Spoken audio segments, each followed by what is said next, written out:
এখান থেকে যদি আমরা অবস্থাটা ধরি তাহলে এই পর্যন্ত আসবে, এটা খেয়াল করেন আপনারা। আচ্ছা শেষ, একটু সবাই আপনারা দেখেন, এটা শেষ। এটা আপনারা নির্ধারণ করবেন যে ওইখান থেকে এখানে কতটুকু জমি আছে। আপনারা মানে মাপ তো আমরা দেবো, আপনার একটা আনুমানিক ধারণা করবেন।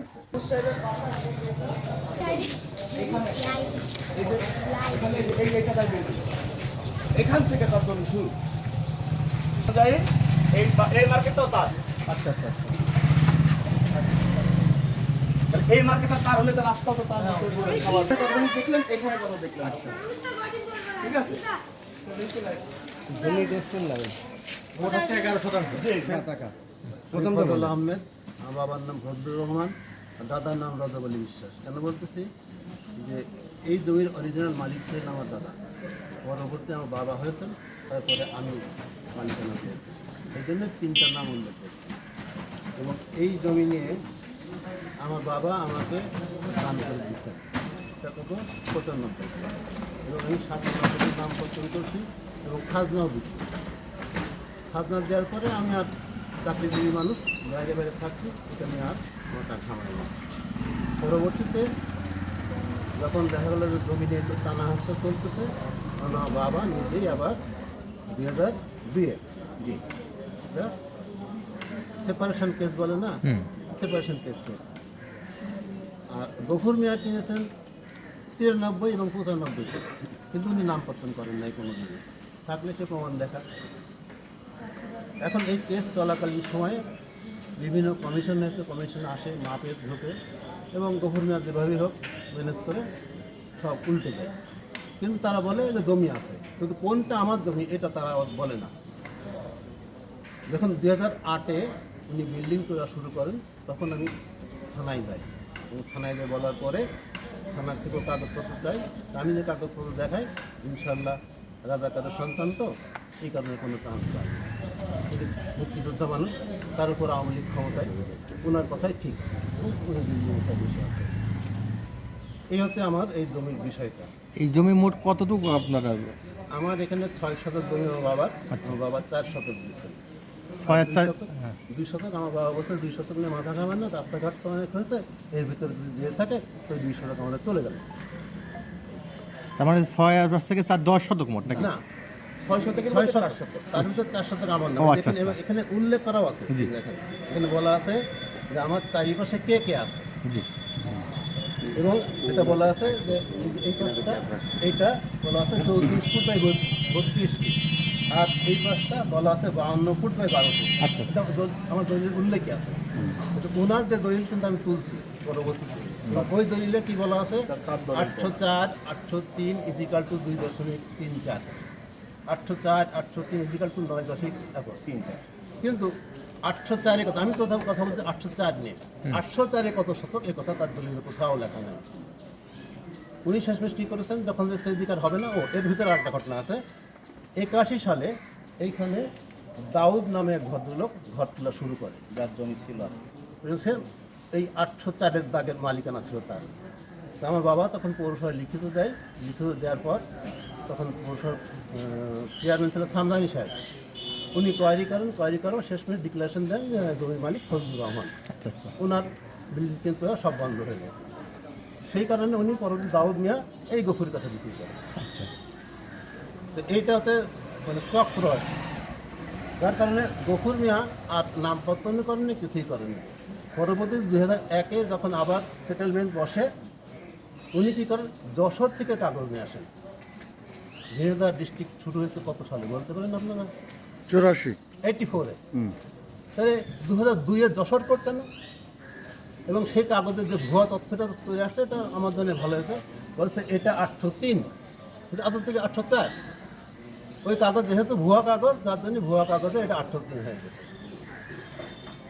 এই সেটাও আপনাদের দেখাবো, এবং সমস্ত ডকুমেন্ট আমার কাছে আছে। এখন আপনি আইনগতভাবে কি কোনো পদক্ষেপ নিয়েছেন? আমার আইনগতভাবে কোর্টে কেস চলতেছে। আজকে যেমন উনি বলেছেন যে কোর্টে কেস আছে, জমি মাপা যাবে না, আমি বলবো, আমি বলে দিতে পারবো। আমরা মাপার জন্য পৌরসভাকে বলছিলাম, পৌরসভা পয়সা করে জমা নিয়েছেন, সব ঠিক আছে। শেষমেশ উনি বলছেন এখানে একটা কেস চলমান আছে, ফলে জমি মাপা যাবে না। তা আমার কেস চলাকালীন সময় সে বিল্ডিং তৈরি কী করে? আমি তো সেই 2002 সালে কেস শুরু করেছে, আর উনি শুরু করেছেন 24 সালে। আচ্ছা, তো উনি এই বিল্ডিং করেছেন 2009 বা 10-এ, যখন আওয়ামী লীগ ক্ষমতা আসলে তারপরে, এবং এটা উদ্বোধন করে তখন উপজেলা চেয়ারম্যান ছিলেন সম্ভবত কনক নাকি নাম হবে, ওনাকে দিয়ে উদ্বোধন করে দিস আওয়ামী চক্র। আর আমরা রাজাকার, আমার গোলাম রাজাউলি বিশ্বাস মুসলিম লীগের সভাপতি ছিলেন। রাজনৈতিক প্রভাব খাটিয়ে কি আপনার জমি দখল করা হয় বলতে চাচ্ছেন? অবশ্যই অবশ্যই অবশ্যই, এর বাইরে আর কোনো কথা নেই আমাদের। আচ্ছা, এখন পৌরসভা আপনাকে কি ধরনের সহযোগিতা করতেছে আর কি? পৌরসভা আমাকে বলছে যে মাফ হবে, এবং 2 বা 3 বার বসে ফাইনালি সেটেল করার পরে দুপুর সাহেব পৌরসভাকে বলছে যে এরকম আমার শারীরিক অসুস্থতা, আমি চোখ অপারেশন করব, কথাবার্তা বলছেন। তারপরেও কিন্তু থার্ড টাইমে আসে আজকের দিন ছিল মাফ হবে, কিন্তু এর মধ্যে তিনি গেছেন প্রশাসকের কাছে। প্রশাসক কী বলছেন যে যেহেতু কেস চলতেছে মাফ হবে না, কিন্তু লিখিত কোনো আদেশ দেননি এখন পর্যন্ত। ওটা আরও বিস্তারিত আছে কথা না। আমি মোহাম্মদ ফাজল আহমেদের জামাই। 2002 সাল থেকে এই মামলাটা শুরু হয়। এই মামলাটা শুরু হওয়ার পর থেকে আপনারা ইতিমধ্যে শুনেছেন আমার শ্বশুর, উনি একজন এলজিডির উপজেলার ইঞ্জিনিয়ার ছিলেন। উনি বিভিন্ন ডিস্ট্রিক্টে চাকরি করার সুবাদে ওনার ঝিনাইদহে যাতায়াত ছিল কম। সেই ক্ষেত্রে মামলাটা যে চলেনি তা না, তার আত্মীয়স্বজনদের মামলাটা চালাইছে। হয়তো চালাতে চালাতে আপনারা জানেন জমিদাতের একটা মামলা 50 বছর ধরেও চলে। চলতে চলতে একটা করে যাই হোক, এই জমির কাগজপত্র সহ আমার শ্বশুর যখন আমাকে জানায়, আমি মামলাটা আবার 22 সাল থেকে আমি আবার স্টার্ট করে আমি মামলাটা চলমান আছে। আমি কমিশনও করাই। এর মধ্যে ছোট্ট একটা কথা বলবো যে জজ সাহেব আমাদেরকেই বলে যে আপনারা একটা উকিলকে সিলেক্ট করেন কমিশন করার জন্য। তো আমরা তখন আজিজ 4 জজ কোর্টের অ্যাডভোকেট আজিজ 4 সাহেবকে সিলেক্ট করার পরবর্তীতে উনি এখানে একটা কমিশন করার পরবর্তীতে আমি আপনাদের আরেকটু বলি যে আব্দুল গফুর সাহেব জাসদ গণবাহিনী লিডার ছিলেন, তৎকালীন সাইদুল করিম মিন্টু সাহেবের খুব কাছের লোক ছিলেন। সেই ক্ষেত্রে আজিজ ফোরকেও আপনার তার সাথে আলোচনা করার পরে আজিজ সাহেব এখানে জমি মেপে যাওয়ার এখানে একটু করি আমি, এখানে জমি মাপার পরে আজিজ ফোর উপরে উঠেন, যায় গফুরের সাথে বসেন, এবং গফুর বলে আমার কি করা আছে, আমার দপ্তরে আসেন, আমি ঠিক করে দেবো। হ্যাঁ, আজিজ ফোর সাহেব তখন এটা বিব্রত বোধ করেন। কি জন্য এই রিপোর্ট দিতে বিব্রত বোধ করেন? তিনি মেপে গেছেন। কেন বিব্রত বোধ করেন আমি জানি না। পরবর্তীতে আমি যতটুকু জানি আজিজ ফোরের জুনিয়রকে দিয়ে এই গফুর সাহেব আবার তখন যে বলছেন না 24 সালে মামলা হয়েছে, এই 24 সালে তিনি একটা মামলা করেন, বন্টক একটা মামলা করেন। সেটার গত 25 তারিখে প্রথম কোর্ট হয়, এবং আমরা তার জবাবও আমরা ইতিমধ্যে দিয়েছি। যাই হোক, এটা আমার মূল লক্ষ্য না। ইতিমধ্যে আমার শ্বশুর আপনাদের সব বলেছে। মূল কথা হলো যে আমি যে কোনোভাবে আমার সিনিয়রদের সাথে আলোচনা করার পরে আমার সিনিয়ররা আমাকে কিছু উপদেশ দেয় যে আপনি পৌরসভাতে একটা দরখাস্ত করে ওখানে একটা আলোচনার মাধ্যমে একটা সালিশের মাধ্যমে আপোষনামা করা যায় কিনা গফুর সাহেবের সাথে। দেখেন আমি ভালোভাবেই এখানে একটা দরখাস্ত করার পরে আপনার গত জুন মাসে মানে ঈদের আগে একটা ডেট পড়ে। সেই ডেটে গফুর সাহেব বলেন যে উনি অসুস্থ, সেই ডেটে উনি উপস্থিত হন না। পরবর্তীতে পৌরসভা আরেকটা ডেট দেয় ঈদের পরে, অর্থাৎ গত 18 তারিখে। এই 18 তারিখে ডেট দেওয়ার পরে আমরা দুই পক্ষই উপস্থিত হই। উপস্থিত হওয়ার পরে আলোচনার মাধ্যমে ওখানে একটা সর্বসম্মতিক্রমে দুই পক্ষকে শুনানি নিয়ে সে রেকর্ডও পৌরসভায় আসে, কারণ ওইটাও একটা আদালত একজন অ্যাডভোকেট সাহেবের মাধ্যমে হয়। ওই রেকর্ডে বলা হয় যে হ্যাঁ আপনার গত শনিবার, আমার তারিখটা এক্স্যাক্টলি মনে নেই, গত শনিবার একটা মাপার ডেট ফেলে। সে মাপার ডেট ফেলার পরবর্তীতে গফুর সাহেব আবারও পৌরসভায় আবেদন করে যে আমার কোর্টের কাগজপত্র উঠাতে হবে। আপনারা যদি মনে করেন অ্যাডভোকেট সাহেবকে ফোন দিয়ে শুনবেন, এবং অ্যাডভোকেট সাহেব আরেকজন ছিল রতন বাবু, তিনি তার থেকেও ফোন দিয়ে শুনবেন, কারণ তারাই আমাকে জানায়। যাই হোক, ওনাকে আবার টাইম দেয় পৌরসভা। কি টাইম দেয় যে ঠিক আছে আপনি কোর্টের কাগজপত্রগুলো উঠান। আমাকে আবার জানানো হয় আপনার ডেটটা আগামী শনিবারে, মানে অর্থাৎ আজকে ডেটটা আমাকে দেয়। আজকে ডেটটা দেওয়ার পরে আমি জানি আমার জমি মাপ হচ্ছে। তিনি এই সপ্তাহের মধ্যে কি করছেন না করছেন আমি জানি না, কি হয়েছে না হয়েছে জানি না। প্রশাসকের কাছে গেছেন, এটা সত্য কথা। প্রশাসকের কাছে যে উনি দরখাস্ত করছেন, দরখাস্ত করার পরে আমাদের তো উইলিংলি জানাবে। পৌরসভা কিন্তু আমাকে বা আমার শ্বশুরকে এখনো কোনো কিছু জানায় নাই। পরবর্তীতে বৃহস্পতিবার আমি নিজে উইলিংলি ফোন দেওয়ার পরে অ্যাডভোকেট সাহেবের সাথেও আমার কথা হয়, রতনবাবু আপনার পৌরসভার চাকরি করে, তার সাথেও আমার কথা হয়।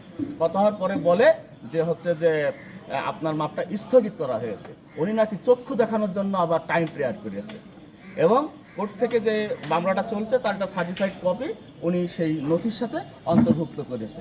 তো আমি এ জায়গায় আপনাদের শুধু বলবো যে আমরা দীর্ঘদিন ধরেই নির্যাতিত হচ্ছি। কীভাবে নির্যাতিত হচ্ছি? ফ্যাসিস্ট আমলে আওয়ামী লীগ সরকারের সময় এই জাসদ গণবাহিনীর লিডার এই গফুর সাহেব, আপনারা খুব ভালো করে তাকে জানেন, তিনি তার গ্রামেও খোঁজখবর নেবেন। তিনি একজন জমি দখলকারী।